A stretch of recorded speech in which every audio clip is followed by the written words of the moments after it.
Well, Tony and I have been on a lot of adventures, and some of it's been intense, but I think maybe the most intense thing we've seen is when we were in El Paso.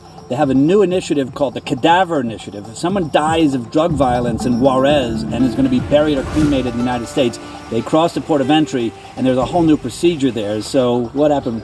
Yeah, it's a very interesting thing. We see a lot of things that you'd never expect, and to see a cadaver being brought into the U.S. was pretty shocking.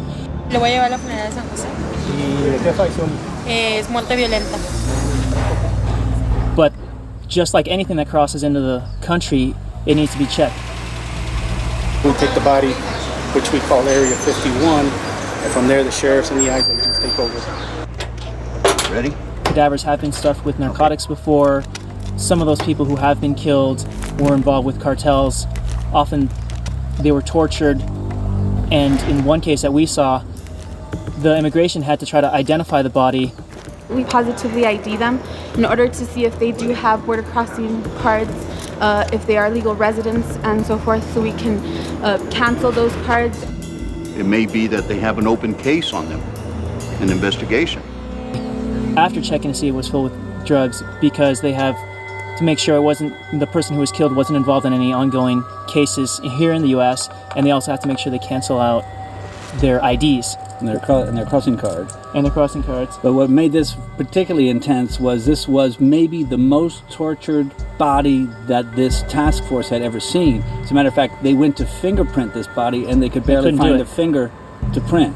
You can see damage to the head and to the cheek, the left side, so. Gunshot wound. Yeah. Look at his fingers. The broken. This guy went through a lot of pain, I can tell you right now. We see a lot of torture. They could be trying to get information out of them. Another is they probably double-crossed a drug trafficking organization. His head was caved in, he'd been burned, stabbed, sawed, beaten, and shot. Yeah, they have homicide investigators who, help kind of determine, cause of death, and they could tell that his fingers had been severed, limbs they had attempted to sever with dull knives. They could paint a very gruesome picture of this person's last minutes. And unfortunately, this is something that goes on every day in Juarez to the number of almost 10 persons a day.